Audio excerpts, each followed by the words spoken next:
Entre a psicologia social e a sociologia, ele criou um caminho inteiramente novo.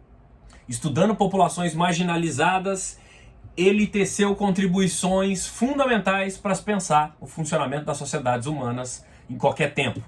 O nosso prato do dia aqui é o sociólogo canadense Erving Goffman e a sua noção de estigma. É para falar um pouco disso que eu apareço aqui hoje.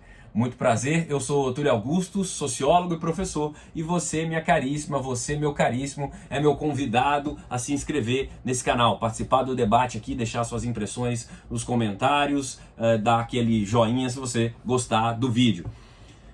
É bastante provável e possível que você talvez nunca tenha ouvido falar no nome do Goffman. Ele, de fato, não é, assim, dos mais conhecidos nomes das ciências humanas, né? Mas ele pertence, sim, aí à série A de pensadores da sociologia e das ciências humanas em geral. Se você estudou a sociologia apenas de raspão, é muito provável que você não o conheça de fato. Ele nasceu no Canadá em 1922 e faleceu em 1982. Ele fez sociologia e antropologia na Universidade de Toronto. Depois ele foi para Chicago fazer doutorado lá na Universidade de Chicago e acabou travando contato com o interacionismo simbólico, que era lá produzido por alguns pensadores. E o interacionismo simbólico foi uma corrente muitíssimo influente na sociologia ao longo do século XX, sobretudo nos Estados Unidos. E, grosso modo, o interacionismo simbólico pregava que o nosso eu individual, ele era muito mais decorrente das relações sociais constituídas ao longo da vida do que propriamente de um caráter pessoal, individual e único do indivíduo, né? O Goffman, bastante influenciado por essas ideias, ele vai escrever 3 livros fundamentais. O primeiro deles, de 1959, é a representação do eu na vida cotidiana. Anos depois ele vai escrever o Manicômios, Prisões e Conventos, que já foi aí um pioneiro nessa chamada luta antimanicomial. E depois ele vai escrever, já em 63, 64, Estigma, Notas sobre a manipulação de uma identidade degenerada, que é exatamente, deteriorada na verdade, que é exatamente o objeto aqui dessa nossa discussão. Você já viu aí uma combinação de alguns termos, né? Eu falei em manicômio, né? Estudo de populações marginalizadas, populações com problemas mentais, estigma.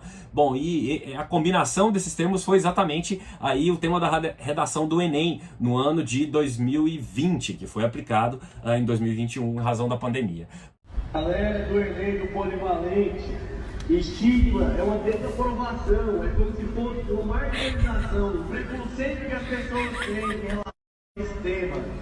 Obrigado, até a próxima. Pois bem, o Goffman seria um autor que cairia como uma luva para tratar daquele tema, né? Mas por ser talvez nem tão conhecido assim, muito pouca gente deve ter se lembrado dele ou usá-lo, tê-lo usado na prova, né? Antes tarde do que mais tarde, contudo, eu venho aqui te apresentar um pouco do pensamento do Goffman. Ele é um autor que estuda bastante as interações humanas e as dinâmicas interpessoais, né? Como os indivíduos se relacionam, trocam significados, simbolismos, como se dão as relações sociais em diferentes grupos, sobretudo em grupos minoritários, né? A sociologia a qual ele é filiado, né? É bastante pródiga no estudo de grupos minoritários. E ele vai dizer que os estigmas têm 3 tipos. Basicamente, o que é estigma, né? Estigma é uma marca, é um símbolo, é um sinal que existe no indivíduo, já existia lá na Grécia Antiga, que era uma maneira inscrita, muitas vezes uma marcação do corpo do indivíduo, de um escravo, de um condenado pela justiça, tido como criminoso, que era uma maneira de dizer, olha, essa pessoa não deve ser dado convívio amplo a essa pessoa, porque ela é estigmatizada, né? Ela tem esse passado nebuloso aí, para dizer o mínimo. E o estigma, ele vai dizer, o Goffman, ele pertence a todas as sociedades. O estigma nada mais é de que um certo desvio do padrão esperado de conduta que uma sociedade impõe a determinados grupos ou indivíduos, né? Todos os grupos têm ali papéis sociais esperados de determinadas funções, de determinados indivíduos. Uma vez que o indivíduo sai um pouco desse papel que lhe é esperado, que lhe é desejado, ele é vítima de alguma forma de estigma. E todas as sociedades produzem estigma. E esses estigmas são de 3 tipos. Vai nos dizer o Goffman. O primeiro deles seriam as abominações do corpo, que seriam esses estigmas mais físico-corpóreos relativos a pessoas que têm, por exemplo, uma deficiência física ou que têm uma doença que, digamos, traz uma marca mais ou menos visível, né? E isso é gerador de um certo estigma. O segundo deles seriam as culpas de caráter, né? Que seriam estigmas sobre indivíduos tais como prostitutas, ex-presidiários, homossexuais, enfim, pessoas que têm uma conduta não tida como tão bem vista pelo grosso da sociedade e que, portanto, são alvo também de estigma.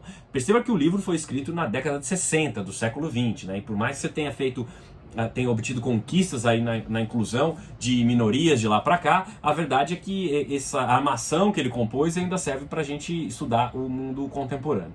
A terceira característica seria, o terceiro tipo, né, de estigma seria aqueles estigmas de marcas tribais, raciais ou religiosas que denotam o certo pertencimento do indivíduo a esses grupos. Ele vai dizer o estigma, ele não é inerente a um indivíduo, a um grupo em si. Ele está mais voltado para a conduta desse grupo ou desse indivíduo, né? Por mais que às vezes você tenha um estigma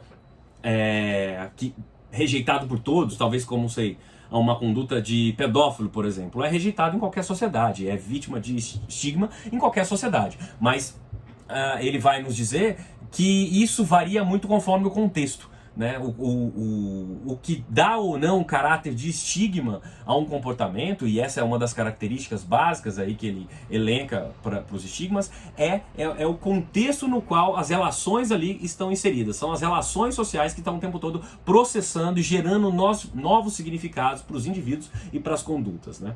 Então, o estigma, e aí entra como uma segunda característica que ele elenca, ele é uma classificação negativa que surge de determinados grupos sociais que têm o poder de designar essas classificações, né? Todos nós temos, em alguma medida, condutas ou posturas que são passíveis de serem estigmatizadas a depender do ambiente, a depender do contexto. E aí que entra uma frase dele muito importante para pensar isso, né? Um atributo que estigmatiza um tipo de possuidor pode confirmar a normalidade de outro. Isto é, um atributo que é estigmatizante numa sociedade pode ser a credencial de normalidade numa outra sociedade, a depender do contexto, a depender do momento, da circunstância. Uma terceira característica do estigma que ele traz é a certa processualidade, né? O estigma, ele tende a não ser perene, a não ser que a conduta seja reiterada, né? Ele pode se dar num espaço de tempo específico, né? Se você, por exemplo, toma um porre na festa da empresa, na segunda-feira você vai ser muito mal visto lá no trabalho. Mas com o passar do tempo, daí a 2 anos, talvez as pessoas nem se lembrem mais disso, e isso talvez nem atrapalhe mais aquela sua promoção, né? Então o estigma, ele tem uma condição temporal, né? Ele chama a atenção para a chamada gestão da impressão, que é como os indivíduos estão o tempo todo lidando com essas características negativas, ou para ocultá-las, ou para aceitá-las e lidar com elas de uma maneira melhor, né? Por exemplo, o uso de uma peruca por um careca não deixa de ser uma tentativa de se livrar do estigma de careca, né? E aí uma prótese para uma pessoa, por exemplo, mutilada, vítima de um acidente e tudo mais. São uma forma de resistência a essa identidade negativa que é imposta sobre esse indivíduo estigmatizado, né? O importante da obra do Goffman é que ela é fundamental para a gente pensar com os grupos minoritários, sobretudo nesses tempos que nós vivemos com sociedades tão globalizadas, tão multiculturais, tão plurais e tão modernas, né? O estudo das populações marginalizadas, feito pelo Goffman, é muito amplo e muito importante para a gente pensar tudo isso. Fica aqui apenas um convite, foi uma introdução bastante superficial à noção de estigma no Goffman, mas fica aí o convite para que você faça a leitura desse autor que tem muito a nos oferecer. Eu vou ficando por aqui, um abraço e até a próxima.